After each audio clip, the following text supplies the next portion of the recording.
우리가 새로운 건물에 입당을 하고 또 많은 방문자들과 또 많은 등록자들이 또 오고 가는 이 시점에서 우리는 잠시 우리의 하던 일, 우리가 나아가던 길을 멈추어 서서 우리가 걸어왔던 지난 날들의 길들을, 그 발자국을 한번 돌아보고, 그리고 우리가 앞으로 나아가야 할 그러한 방향을 우리가 다시 점검해 보길 소망합니다. 오늘부터는요, 우리는 새로운 설교 시리즈, 주일 설교 시리즈 리빌드 정체성이라는 제목으로 하나님의 말씀을 함께 나누어 보고자 합니다.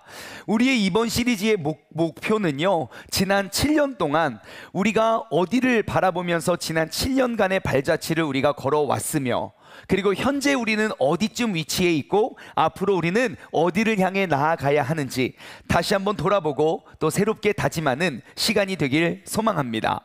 오늘은 리빌드 정체성, 그 첫 번째 시간으로 우리 교회의 비전과 사명, 그 비전과 사명에 관해서 이야기를 나누어 보고자 합니다. 그런데 저희 교회에 이제 오랫동안 신앙생활 하신 분들이라면 비전과 사명 다 아는데? 그죠? 알아야 정상이죠? 그렇죠? 예, 여러분, 세종중문교회의 영구 비전은 무엇입니까? 하나님의 말씀을 읽으면 그것이 곧 세종중문교회의 모습이 되고, 세종중문교회의 발자취, 그 역사를 기록하면 곧 하나님의 말씀이 되는 교회. 그것이 세종중문교회의 영구 비전입니다. 우리가 하나님의 말씀을 보고 신앙생활을 하는데, 하나님의 말씀을 보고 교회의 모습을 보았을 때 얼마나 다른 모습이 많은지, 분명히 말씀 속에 기록되어 있는 믿음의 사람들과 오늘날 우리의 신앙생활의 모습이 일치되어야 되는데, 교회를 신앙생활을 한 40년, 50년 해도 여전히 우리는 말씀에 어려운 사람이고, 여전히 성경에 있는 기록되어 있는 사람들은 어디 2000년 전에나 4000년 전에나 있을 법한 신앙생활을 하고 있다면 우리는 아주 잘못하고 있는 것일지 모릅니다. 그래서 우리 세종중문교회의 영구 비전은 하나님의 말씀을 읽는 것이 곧 세종중문교회의 모습이 되고, 세종중문교회가 걸어온 그 발자취를 기록하면 그것이 곧 하나님의 말씀이 되는 그러한 교회가 되는 것이 우리 교회의 영구 비전입니다. 또한 그 비전을 이루기 위해 우리에게 맡겨주신 하나님의 사명은 무엇이죠? 세종중문교회의 사명, 바로 세종시의 도피성교회가 되는 것입니다. 제가 오늘 이 설교, 이 시간, 이 시리즈를 준비하면서요, 제가 지난날 이렇게 있었던 설교들을 쭉 한번 돌아봤어요. 우리가 지난날 어떻게 우리가 이제 교회를 여기까지 이끌어오고 인도해 왔는가, 우리가 한번 돌아보니까요, 저희가 처음 이제 개척하고 그때는 영상이 없더라고요. 그 음성을 다 녹음을 해서 홈페이지에 다 올려놨는데, 우리가 거기다가 돈을 안 내서 그랬는지 재생이 안 되더라고요. 옛날 설교를 들어볼 수가 없어요.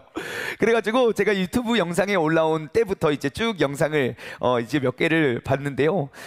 정말 여러분도 한번, 여러분들 보면 제가 더 쑥스럽구나. 보지 마세요. 여러분 보지 마시고. 제가 옛날 영상 보니까 정말 풋풋하더라고요. 일단 제가 너무 날씬해서 깜짝 놀랐고요. 그리고 피부가 왜 이렇게 좋아 보이는지, 조명빨인지 그런지 몰라도 피부도 너무 좋아 보이는 거예요. 정말 감회가 새롭더라고요. 이제 제가 개척 2년차 설교, 개척 3년차 설교 이제 쭉 보니까, 저 원래 이게 모니터링을 잘 안 하거든요. 너무 부끄럽고 쑥스러워가지고. 여러분, 저 굉장히 내성적인 사람이에요. 되게 부끄러워서 제가 뭐 한 거 라디오 매주 나가는데도 뭐 안 들어봐요. 쑥스러워가지고. 내 목소리가 나오네. 너무 신기한 거예요. 근데 이제 오랜만에 옛날 설교니까, 옛날 모습이니까 쭉 한번 보는데 너무너무 많은 단점들이 보여지더라고요. 제가 일단 과도하게 긴장한 모습이 너무 역력했고요. 주일 설교를 한번 하고 나면 온몸이 차가워져요. 뭐 지금도 그렇지만 온몸이 너무 긴장한 모습이 보여져요. 그래서 예전에 어느 분께서 저에게 이렇게 설교 피드백을 해주시면 항상 이렇게 말하듯이 하라고 하는데, 난 말하듯이 하는 줄 알았는데 영상을 보니까 알겠어요. 말하듯이 하는 게 뭔지 알겠어요.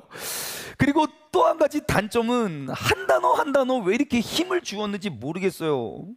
그냥 이렇게 말해도 여러분들 다 알아듣시는데, 옛날에는 이렇게 말해야 알아들을 줄 알고 막 이렇게 너무 창피하더라고요. 그리고 또 한 가지 단점은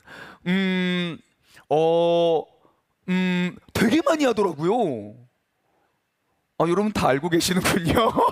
저만 모르고.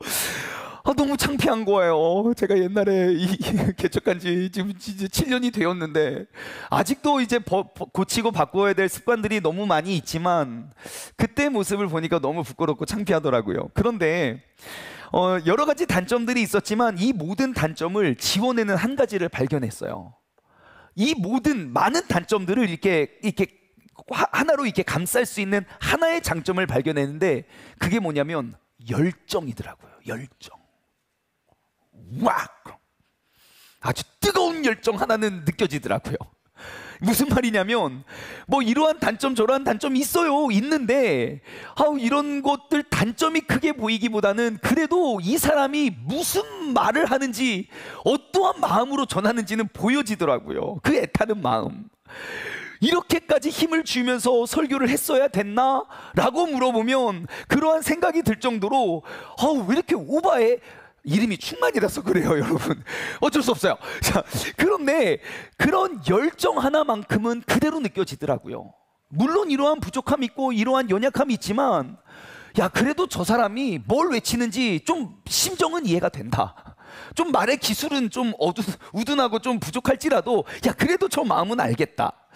그래서 제가 무엇에 이렇게 열정적이었는가 하고 설교를 많이는 아니어도 몇 편 쭉 돌아보고 또 제가 기록했던 설교문을 쭉 돌아보는데 딱 한 가지 모습에 그 열정이 딱 꽂혀졌더라고요. 그게 뭐냐면 바로 초대교회의 모습의 회복이었어요.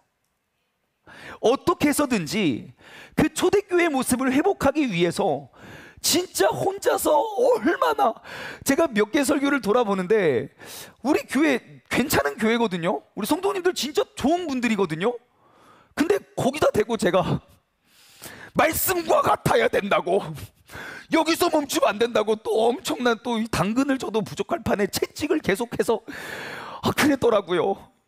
제가 지금 돌아보니까 내가 이렇게까지 할 필요가 있었을까? 라는 생각이 들 정도로 한순간도 안주하지 않고 끊임없이 그 초대교회의 회복, 초대교회의 모습, 초대교회 성도들의 모습을 회복하기 위한 그러한 노력들을 해왔더라고요. 이것이 고스란히 담겨져 우리 교회의 영구 비전이 됩니다. 제가 2년쯤 사역을 하고 그때도 마찬가지로 지난 2년 동안 했던 설교를 다 돌아보았어요. 무슨 설교를 어떻게 했는가 쭉 돌아보니까 뭐 제목도 다르고 본문도 다르고 뭐 여러 가지 이렇게 시도도 도전도 많았지만 한 가지 딱 모여지는 그 꼭지점이 바로 초대교회의 회복이었어요. 어떻게 하면 분명히 하나님의 말씀을 읽으면 곧 우리의 신앙생활, 우리의 모임의 모습이 되어야 되는데 왜 오늘날 교회들과 하나님의 말씀은 왜 이렇게 다른 것인가? 분명 교회들마다 신앙생활 진짜 열심히 하세요. 교회에서 하자고 하는 거 다 하고요. 헌신하고 봉사하고 다 해요. 그런데 왜 이렇게 하나님의 말씀에 기록되어 있는 인물들과 우리 교회에서 볼 수 있는 사람들의 모습이 왜 이렇게 다른 것인가? 일치되어야 하는데 그래서 우리는 그곳에 목표를 두었습니다. 하나님의 말씀을 읽으면 곧 세종중문교회의 모습이 되고 세종중문교회의 역사를 기록하면 하나님의 말씀이 되는 교회. 우리는 끊임없이 노력할 것입니다. 성경에 기록된 모든 사건들이 우리의 삶의 간증이 되기를, 성경에 기록되어 있는 모든 인물들이 우리 교회 식구들이 되기를, 성경에 기록되어 있는 모든 모습들이 우리 교회의 모습이 되기를 우리가 끊임없이 바라보고 우리가 끊임없이 이 목표를 향해 나아갈 수 있는 저와 여러분 되기를 소망합니다. 말씀과 같은 교회를 세우기 위해서, 그래서 우리는 하나님의 말씀을 매일매일 읽고 매일매일 묵상하는 교회가 되었습니다. 현재까지 2023년 지금 10월 1일이잖아요. 지난 9개월 동안 보고되지 않은 사람들을 제외하고 우리 교회가 몇천 명 교회도 아니고 몇만 명 교회도 아니거든요. 근데 이번 주까지 보고된 사람들만 보았을 때 무려 65명의 성도님들이 151독의 성경을 완독했어요. 우리가 하나님의 말씀대로 우리의 교회 모습을 회복하기 위해선 말씀을 알아야 되거든요. 그래서 우리 교회는 말씀을 읽는 그러한 문화가 너무너무 잘 자리 잡혀가고 있어요. 너무 감사한 건 성경 통독 완독 수가 매년 늘어나고 있다는 것이에요. 정말 1년에 지금 1년이 다 지나지도 않았지만 원래 우리 지금 완독 거의 지금 11월 12월에 다 완독하려고, 그쵸? 아직 안 하신 거잖아요, 맞죠? 네. 우리가 1년에 성경 보통 일반적인 한국 성도님들은 1년에 성경 일독을 목표로 해요. 그리고 1년에 일독 10월 달에 끝나잖아요. 그럼 2달 쉬어요. 왜요? 내년 1월 달에 또 일독을 시작해야 되기 때문에. 그렇게 10년 교회 다녀도 성경 10독하기 어려워요. 근데 우리 교회는 벌써 10독하신 분도 계신다니까요. 무슨 내용이야? 몰라도 괜찮아요. 성경이 어렵지 않다는 내용만 알아도 돼요. 이거 시작 있으면 끝이 있다는 것만 깨달아도 된다고요. 그리고 또 읽으면 되니까요. 어떠한 교회들과 비교해 보아도 이 수치는 정말 놀라운 수치가 아닐 수 없어요. 또한 우리가 성경에 기록되어 있는 모습대로 우리가 만들어가는 교회를 위해서 전교인이 매일 말씀 묵상을 하고 있습니다. 원래 이 타이밍에 우리와 같은 아멘이 나와야 되는데 저 지금 전문교회에서 설교하는 거 아니고 우리 최종 중문교회 설교하고 있는데, 여러분, 전교인이 큐티하는 습관을 들이기 위해서, 그리고 그 큐티하는 운동에 동참하기 위해서 우리가 그 영구 비전이 생긴 날부터 지금까지 얼마나 많이 매일매일 큐티 운동에 노력을 했는지 몰라요. 매일매일의 예배를, 그리고 모든 신방을, 어떠한 신방이든지 상관없이 그 신방을 그날 주어진 큐티 본문을 가지고 나아가서 예배를 드렸다고요. 그리고 큐티 운동을 위해서 특별 새벽 기도회도 우리가 몇 차례를 했고요. 저는 아직도 기억나요. 원래 특세를 기획하고 특세를 준비할 때는 우리가 뭐 새로운 주제나 그 주제에 맞는 새로운 교재를 우리가 준비하는데, 저희는요 그냥 보통날 일하는 특세 기억나시나요? 예, 우리가 새벽 예배를 하는 것이 매우 평범한 일이지 이게 특별한 날이 아닌데, 우리가 특별한 교재를 가지고 특별히 하고 특세 끝나면 다시 돌아가는 게 아니라 새벽 예배를 드리는 게 우리의 보통 날이 되자. 그래서 큐티 책 그날 주어진 본문 말씀을 붙잡고 살아가는 것만큼 특별한 날은 없다라고 해서 우리가 특별 새벽 예배도 여러 번 했고요. 때로는 주일 예배까지도 큐티 본문을 가지고 설교도 했고, 지금도 여전히 우리의 월화수목금토일 보면 우리의 공예배를 통하여 매일매일 주어진 우리 공동체에 허락된 그 본문 말씀을 우리가 묵상하고 나누는 노력들을 계속하고 있습니다. 여러분, 우리 교회가 이렇게 큐티를 강조하는 이유가 있습니다. 이유야 엄청 많지만 그 중에 4가지만 나누면, 첫 번째, 매일 말씀을 묵상하는 삶은 선택이 아니라 필수이기 때문입니다. 여러분, 우리가 하나님의 자녀라면 일주일에 한 번 그냥 앉아있다가 하나님 말씀 듣고 나 그리스도인이야, 절대 성경 어디에서도 그것이 그러한 모습이 그리스도인이라고 가르쳐주지 않아요. 보이지 않는 하나님을 우리가 어떻게 볼 수 있습니까? 예, 매일 볼 수 있습니다. 하나님의 말씀을 통해서요. 우리가 누군가를 믿는다는 말은 그의 말을 믿는다는 것과 동의어거든요. 우리가 하나님을 믿는다 말하면 하나님의 말씀을 매일매일 읽어가고 그분을 알아가고 그분의 말씀을 묵상해 가는 것, 그 말씀을 깨달아 가는 것, 그것이 모든 그리스도인들의 마땅한 모습입니다. 그러므로 여러분, 성경을 매일 읽으십시오. 그거는 뭐 어떤 막 믿음이 자라나고 믿음이 없으니까 읽으셔야 돼요. 매일매일 읽어감으로 나의 그리스도임을 증명하게 된다는 것이에요. 두 번째, 우리가 맨날 이렇게 큐티를 강조하는 이유는요, 큐티하는 삶은 매일 나를 다듬어 가는 삶이기 때문이에요. 우리가 매일 이야기하는 것이 무엇입니까? 하나님의 말씀 읽었다 끝이 아니라 묵상은 무엇입니까? 하나님의 말씀이 오늘 나의 삶의 거울인 거예요. 내 삶과 말씀을 비추어 보면 반드시 내 죄가 보여지게 되어 있어요. 왠지 아십니까? 내 죄는 매일 자라나거든요. 그러니까 매일매일 말씀을 통해서 내 죄를 발견하고, 그리고 그 죄를 고백하고 내가 이 죄를 없애기 위한 그 적용을 하루에 하나씩만 해보십시오. 1년이면 어떻게 그 사람이, 그 인격이 하나님과 같아지지 않을 수 있겠습니까? 내가 맨날 교회를 가도 10년, 20년 신앙생활을 해도 우리의 인격이 달라지지 않는 이유는 간단합니다. 하나님의 말씀이 내 삶에 녹아지지 않았기 때문이에요. 그래서 우리는 매일매일 주어진 말씀 속에서 그 하나님의 가르침을 우리가 발견하고 매일매일 나의 삶의 모난 부분이 조금씩 다듬어져서 이 자리에 모이는 우리 모두가 성령 안에서 하나 될 수 있는 아름다운 연합을 이루어낼 수 있는 교회가 되어야 하기 때문입니다. 우리가 이렇게 큐티를 강조하는 또 다른 이유는, 세 번째 이유는, 큐티하는 공동체는 말씀으로 하나 될 수 있기 때문입니다. 여러분, 각자의 삶의 모습과 각자의 삶의 배경과 환경은 달라요. 무엇이 과연 우리를 하나로 묶을 수 있겠습니까? 우리에게 동일하게 말씀하시는 하나님의 은혜가 우리를 하나로 묶어낼 수 있습니다. 우리 공동체에게 주어진 그 공통된 말씀을 붙잡고 있잖아요. 그러면 서로 소통하기가 너무 좋아요. 대화의 주제도 어떤 거 깨달았는가, 그리고 오늘 본문 말씀을 통해서 말씀하시는 그 주제에 대해서 우리가 하나로 나아가기가 너무너무 쉬운데, 우리가 말씀 각자 알고 있고 각자 느끼는 말씀들이 각기 다르면 우리가 많은 사람, 아무리 많은 사람이 모여 있어도 우리는 절대 하나 될 수 없기 때문입니다. 그러므로 우리 모든 공동체가 하나님의 말씀을 매일매일 묵상하는 삶을 살아가는 교회가 바로 우리 세종중문교회입니다. 우리 교회가 이렇게 큐티를 강조하는 네 번째 이유는요, 삶의 모든 사건을 하나님의 말씀을 통해 해석하기 위함입니다. 여러분, 일주일을 살면서 얼마나 많은 사건과 사고들이 있습니까? 얼마나 많은 내 심경의 변화와 심정의 변화가 있습니까? 그럴 때마다 하나님은 어디 계십니까? 그냥 교회에만 가야 계시는 분이 아니라 매일매일 모든 사건과 사고들 앞에서 하나님이 내게 말씀하시고 나를 인도하시는 그 인도하심 속에 우리가 나아갈 수 있는 사람들이 되어야 할 줄 믿습니다. 어떤 사람이 예전에 전도를 했어요. 전도를 하는데 전도가 너무너무 안 되는 거예요. 교회 가면 좋다고, 교회 가면 좋다고, 교회 가면 좋다고, 좋다고. 그러니까 아이씨, 교회 가면 뭐가 좋은가 한번 가봤대요. 가서 예배를 드리는데 얼마나 졸립니까? 옛날에 참 악기도 이런 것도 없고 화려하지도 않고 그냥 예배 드리고 막 너무너무 지루하고 재미없다가 노래도 불렀다가 일어났다 앉았다 하고 막 샬라샬라 하고, 그러다가 막 설교 막 졸리고 막 하다가 이 설교를 마쳤어요. 헌금 시간이 된 거예요.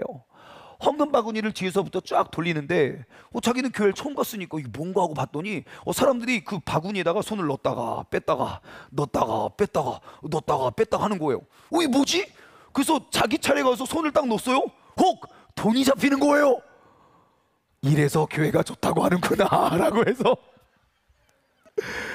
돈을 가져다 썼대요. 근데 이제 나중에 그분이 이제 변화를 받아서 자기가 그때 가져온 돈 100배, 1000배 다 갚았다, 권사님이 되셨대요. 또 한 사람이 있어요. 그 사람은 교회에서 사역을 하는 사람이었어요. 그런데 이제 해서는 안 될 일을 한 거죠. 교회의 헌금을 자기의 이제 사욕으로 사용하게 된 거예요. 처음에는 조금 하다가 나중엔 그 액수가 커져서 이제 교회에 이제 다 들통이 나게 된 거예요. 그래서 그 사람을 불러서 이제 이야기를 합니다. 당신 왜 그 헌금을 가져다 썼습니까? 모르겠습니다. 당신 언제부터 이러한 잘못된 습관을 가지고 있었습니까? 모르겠습니다. 당신이 이렇게 잘못을 하면 앞으로 어떻게 되는지 알고 이러한 잘못을 했습니까? 모르겠습니다. 당신 한 사람에 의해서 교회에 받는 그런 상처와 아픔이 얼마나 큰지 아십니까? 모르겠습니다.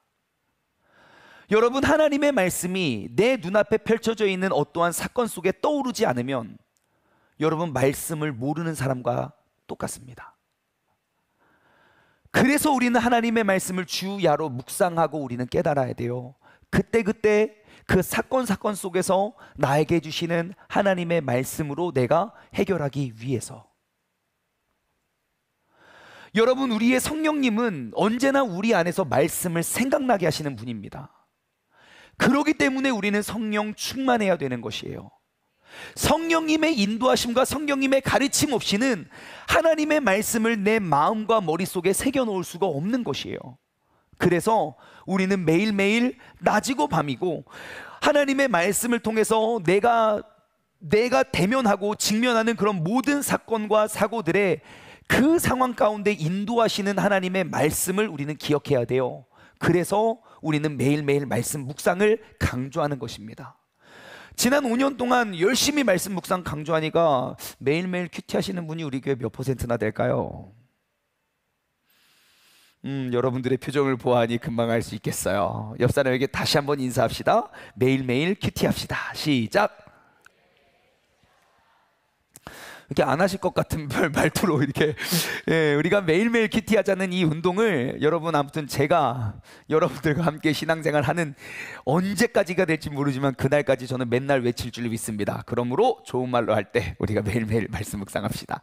자, 우리 교회가요, 성경 통독과 큐티 운동, 이 두 가지, 성경 통독과 큐티 운동, 이 두 가지를 우리가 계속 강조하는 이유는요, 여러분이 하나님의 말씀, 이 성경 66권을 우리가 정복하기 위해서는 속독과 정독이 함께 가야 되기 때문입니다. 우리가 정독만 해서는요, 절대 이 66권의 큰 그림을 다 이해하기에는 너무 오랜 시간이 걸리고요.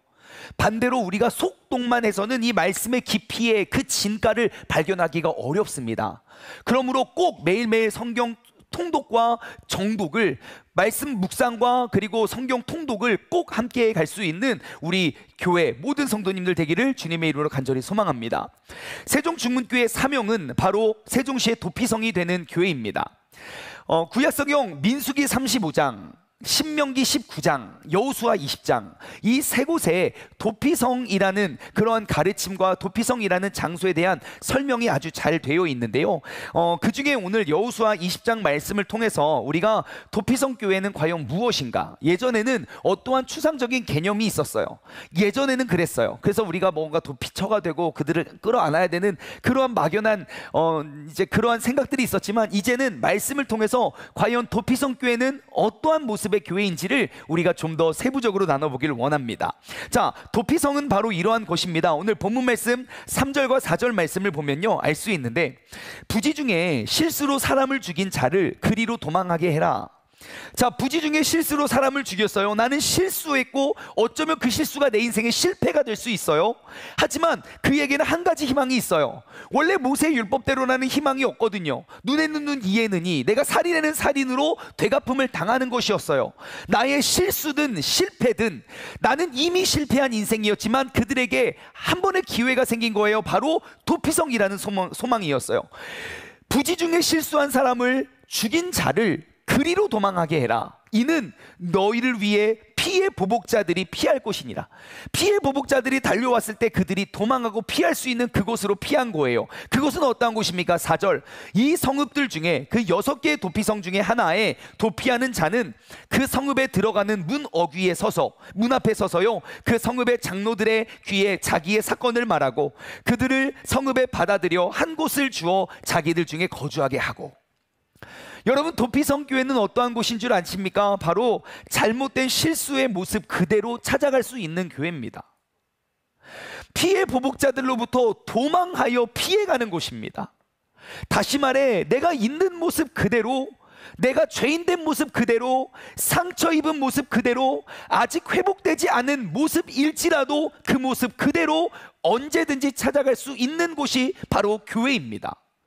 여러분, 교회는요, 모든 것들이 치유되고 회복된 이후에 나 거룩해가지고 하나님이 나를 받아주실 거야, 그러한 곳이 아니에요. 교회에 이런 사람이 있어? 원래 교회에 그런 사람들이 있어요. 그러니까 교회에 오죠. 안 그러면 교회 안 오죠. 다들 아픔과 상처가 있어요. 그 모든 것들을 치유된 다음에 오리라는 것은 우리의 잘못된 기대이고, 어느새인가부터 한국 교회의 담벼락이 너무 높아져 버렸어요. 전도를 하다 보면 그래요. 사람들이 저 이 문제 좀 해결되면 그때부터 갈게요. 저 교회 자꾸 가면 자꾸 양심이 찔려가지고 못 앉아 있겠어요. 뭐 찬양하면 눈물이 계속 나요. 나 창피해서 못 가겠어요. 그러니까 올 수 있는 곳이 교회여야 된다고요. 여러분, 도피성 교회는요, 바로 부지 중에 실수한 사람, 이미 내가 실패한 사람일지라도 그 있는 모습 그대로 도망갈 수 있는 곳이 바로 도피성 교회입니다. 우리가 도피성 교회가 되어야 한다고 외쳤던 출발점이 바로 여기였어요. 어느덧 한국 교회의 담벼락이 너무 높아졌어요. 거룩하고 깨끗하고 순결하고 막 멋져 보이는 사람만 가야 인정을 받는 곳이 되어버린 것 같아요. 연약한 모습 그대로, 상처 입은 모습 그대로 나아갈 수 있는 곳이 바로 우리 세종중문교회 도피성교회가 되는 줄 믿습니다. 오늘 본문 말씀을 통해서 우리는 도피성교회의 모습을 세 가지 나눠보기를 원합니다. 첫 번째, 4절인데요. 함께 읽어볼까요? 시작.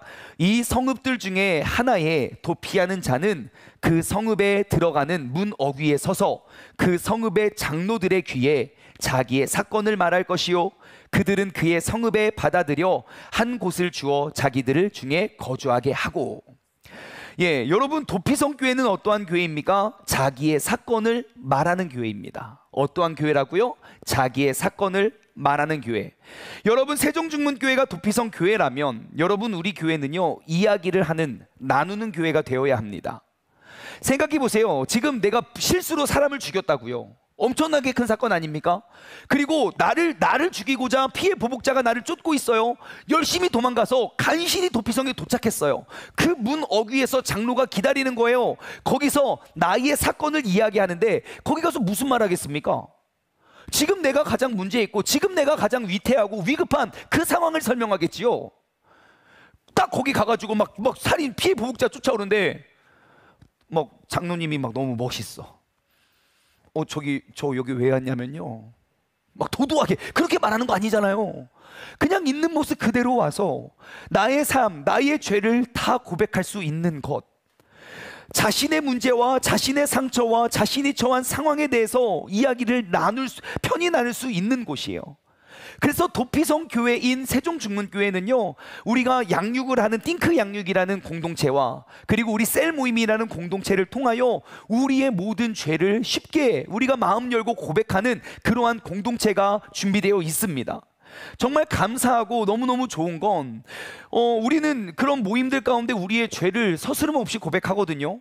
그런데 그 죄가 누군가의 흉이 되고 누군가에게 막 흠이 돼서 막 그것들이 막 교회 안에, 모르겠어요, 너무 많은 일들이 있어서 다 묻혀지는지는 모르겠지만 여튼 그것이 누군가를 공격하고 누군가를 잡아 죽이기 위한 도구로 쓰임받는 적은 거의 없는 것 같아요. 어떻게 해서든지 부족하지만은 내가 그를 위해 안아주고 그를 위해 기도하고, 설령 그를 위해 나쁜 시선으로 보는 사람들도 있지만 그를 더욱더 좋은 시선으로, 안타까운 모습으로 그를 위해서 끌어안아주고 기도하는 사람들이 훨씬 많은 것 같아요.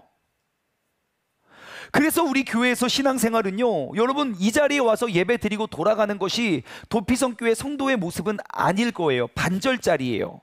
나머지 반쪽은요, 여러분 예배 시간은 듣는 시간이고요, 이제 셀 모임, 그 믿음의 공동체로 나아가서 우리의 삶을 나눔으로 우리는 도피성 교회의 모습을 세워가게 될 것입니다. 셀 모임 속에서 서로 떡을 떼고 교제하며 그들과 함께 삶을 나눌 때에 비로소 우리는 도피성 교회를 세워갈 수 있게 되는 것이에요. 여러분 꼭 공동체로 나아가시길 바랍니다. 옆 사람에게 인사할까요? 시작.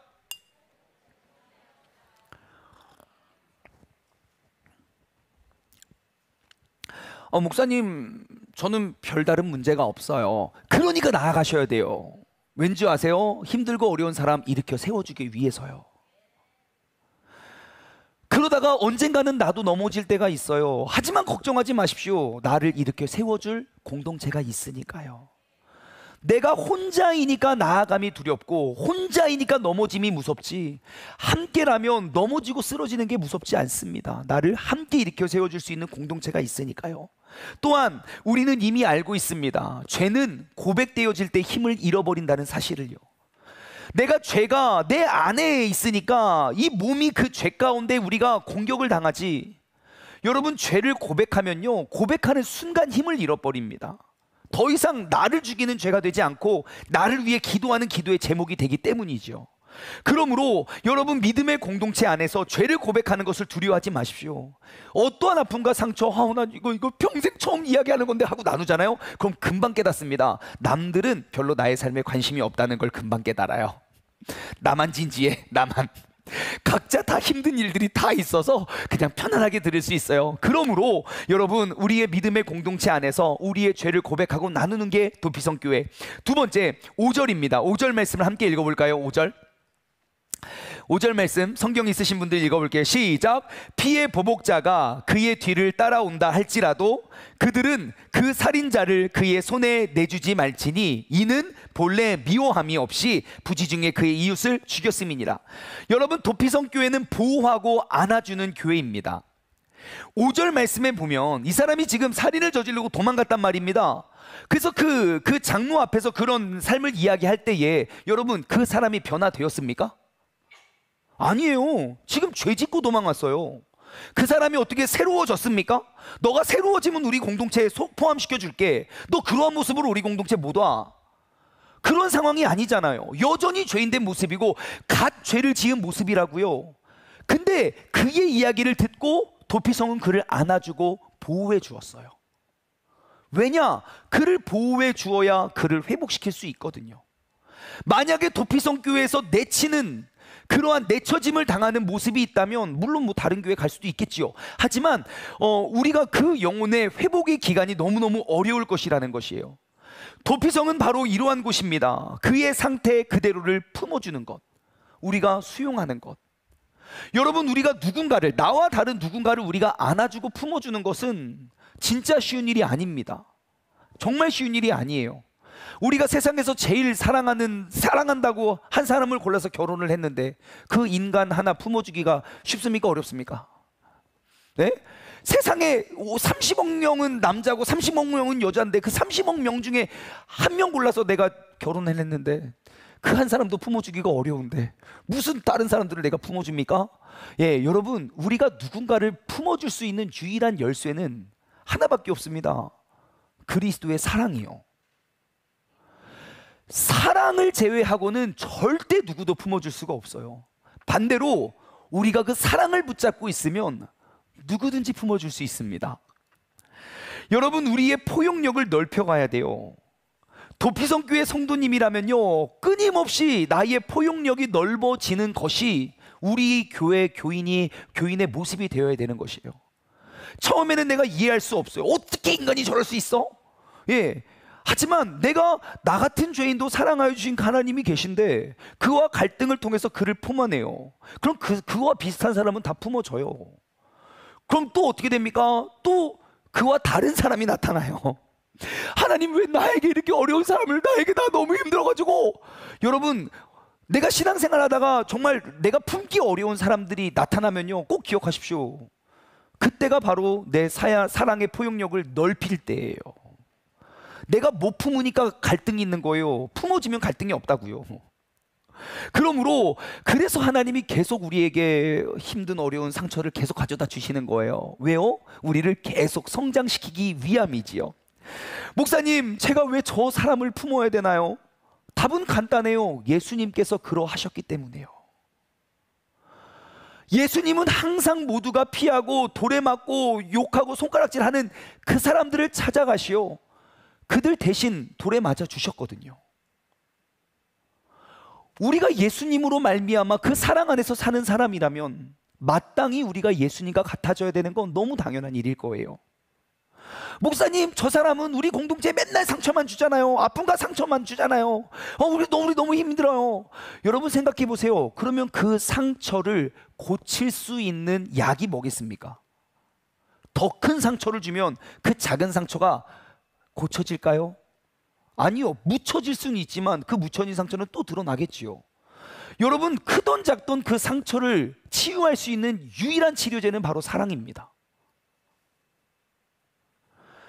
물론 제가 말하는 사랑은 무조건 참아라, 무조건 이해하고 무조건 용납해라, 그걸 말하는 게 아니에요. 왜냐하면 사랑의 또 다른 표현은 공의이거든요. 사랑하기 때문에 채찍을 드는 거거든요.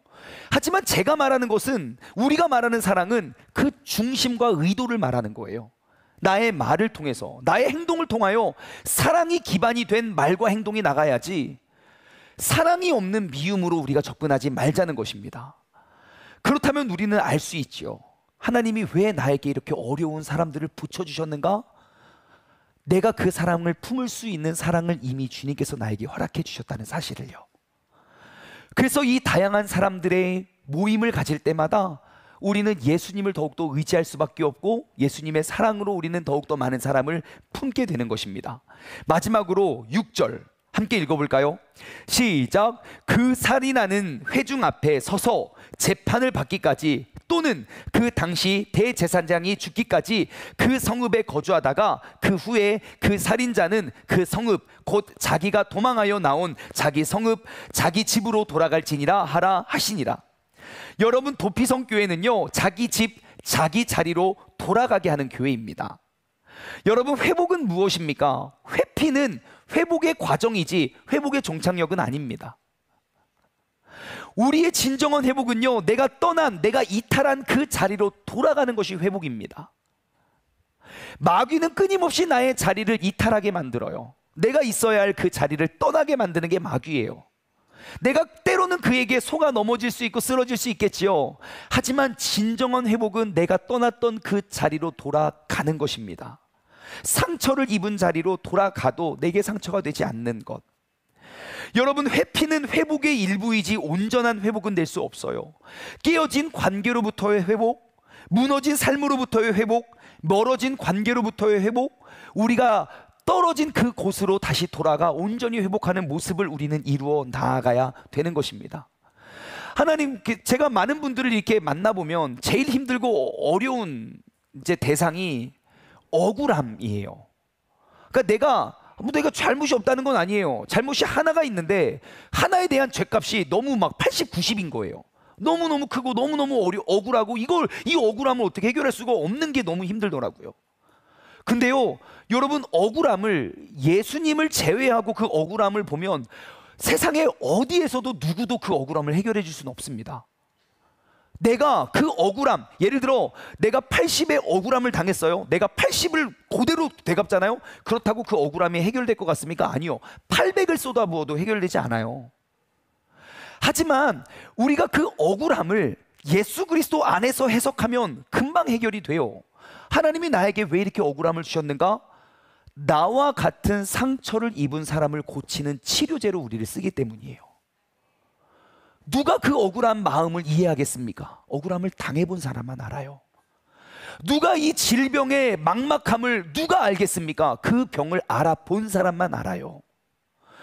우리가 갖고 있는, 우리에게 주어진 상처는 나와 같이 아픈 사람을 고치기 위한 하나님의 약 재료인 것이에요. 그래서 하나님이 나에게 어려움과 억울함을 주신 줄 믿습니다. 그러므로 우리가 믿음의 공동체 안에서 억울하다고 주님께 나오는 것이 아니라 나와 같은 사람들을 치유하기 위한 그러한 도구로 쓰임받을 수 있는 믿음의 사람 되시길 주님의 이름으로 소망합니다.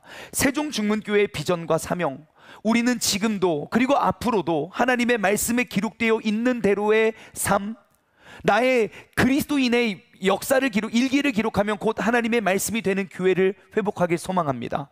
또한 우리는 도피성교회 사명을 감당하여 자신의 죄를 항상 믿음의 공동체 안에서 고백하고 또 서로를 보호하고 안아주고 또 온전한 모습으로 회복하여 우리를 부르신 그 자리로 돌아가는 것. 나는 죄인이 되어서 이 교회에 왔지만 나와 같은 죄를 지은 사람에게 희망과 용기를 줄 수 있는 하나님의 도구가 되어 돌아가는 것, 바로 우리 모두가 그러한 교회를 세워가기를 주님의 이름으로 간절히 소망합니다. 적용 질문을 드립니다. 첫 번째, 여러분, 매일 큐티하는 성도가 됩시다. 시작! 매일 큐티하는 성도가 됩시다. 여러분, 주야로 하나님의 말씀을 묵상하는 것이 우리에게 주어진 복의 변치 않는 진리입니다. 꼭 매일매일 말씀을 묵상함으로 살아가시기 바랍니다. 두 번째, 내가 보호하고 품어주어야 할 사람은 누구입니까? 이 사람 내가 아니면 누구도 챙겨주지 못하는 사람이 있을 거예요. 내가 참다 견디다 이 사람을 놓았는데 여전히 노임받은 사람이 있을 거예요.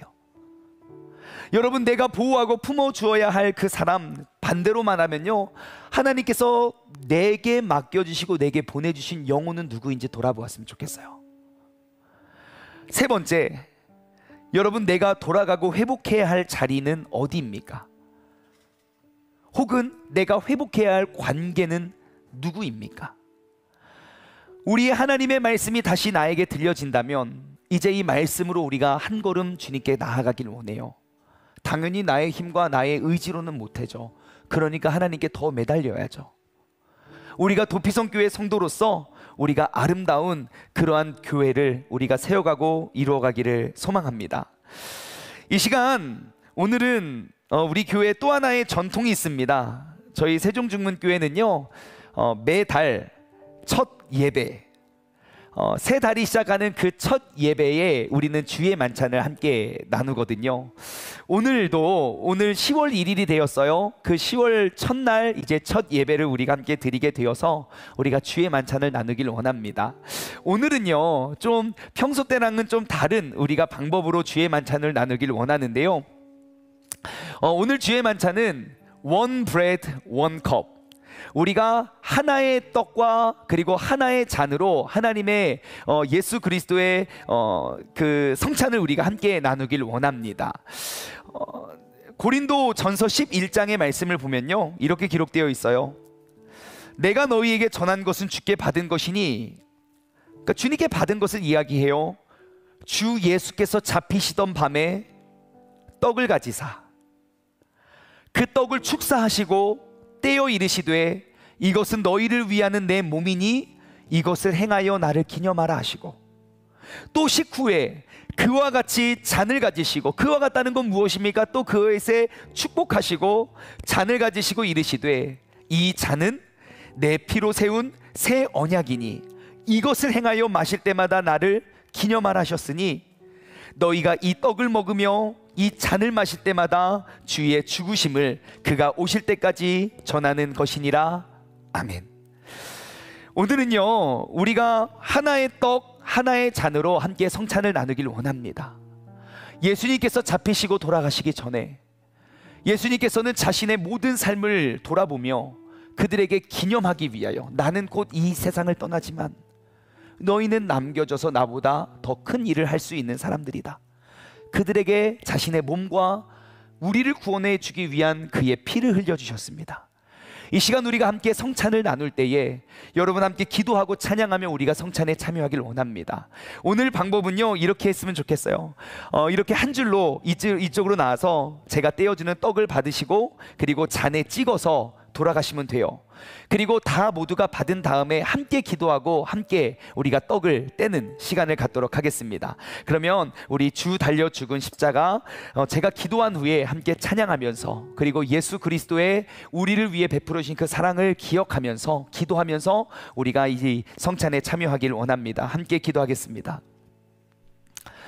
하나님 아버지, 감사합니다. 벌써 2023년에 10월의 첫날이 되었습니다. 올 한 해 우리가 이렇게 살아올 수 있었던 그 모든 것들이 주님의 은혜임을 고백합니다. 이 시간 우리가 이 떡과 이 잔을 예수 그리스도의 이름으로 축복하고 우리가 함께 뗄 때에, 이번 한 달을 살아갈 때에도 우리가 그 예수 그리스도의 능력으로 살아갈 수 있는 우리 모두가 되게 하여 주옵소서. 감사드리오며 이 모든 말씀 살아계신 예수 그리스도의 이름으로 기도드리옵나이다. 아멘. 세례나 침례를 받으신 분들께서는 이쪽으로 나오셔서 함께 성찬에 참여하실 수 있습니다. 나오시면 됩니다. 쭉쭉쭉 나오시고 이쪽 분단에 계신 분들은 뒤쪽으로 돌아서서 나오시면 됩니다. 떡을 떼고 잔을 찍어 자리로 돌아가시면 되겠습니다. 침례나 세례를 받으신 분만 성찬에 참여하실 수 있습니다.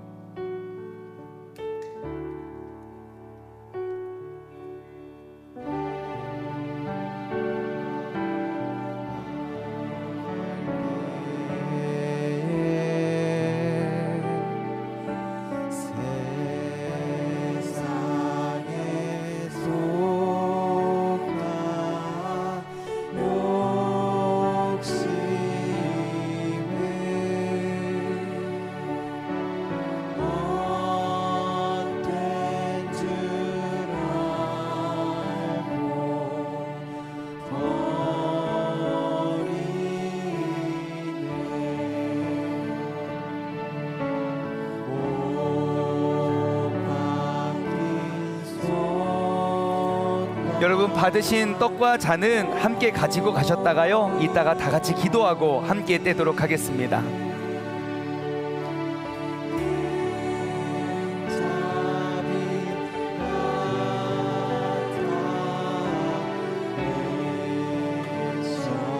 받으신 떡은 가지고 자리로 돌아가시면 됩니다.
함께 기도하겠습니다.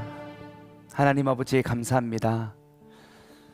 오늘 이 시간 우리는 예수 그리스도의 몸과 그 예수 그리스도의 보혈의 능력을 다시 한번 우리의 몸에 새겨 우리가 기념하길 원합니다.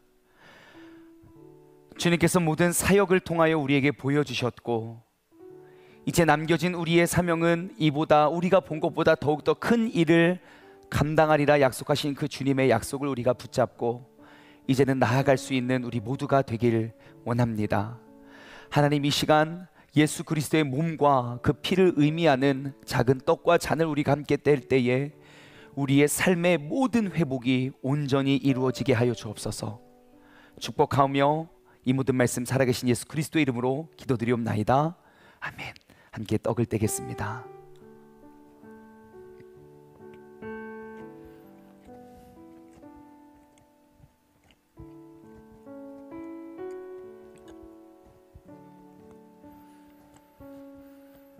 이제는 우리 주 예수 그리스도의 은혜와 아버지 하나님의 무한하신 사랑하심과 성령님의 교통하심이 10월 한 달도 우리 세종중문교회의 믿음의 공동체를 통하여 예수 그리스도의 모습을 우리의 삶 가운데 이뤄가길 소망하는 사랑하는 우리 세종중문 가족들 머리 위에 이제로부터 영원토록 함께 하시길 간절히 축원하옵나이다. 아멘.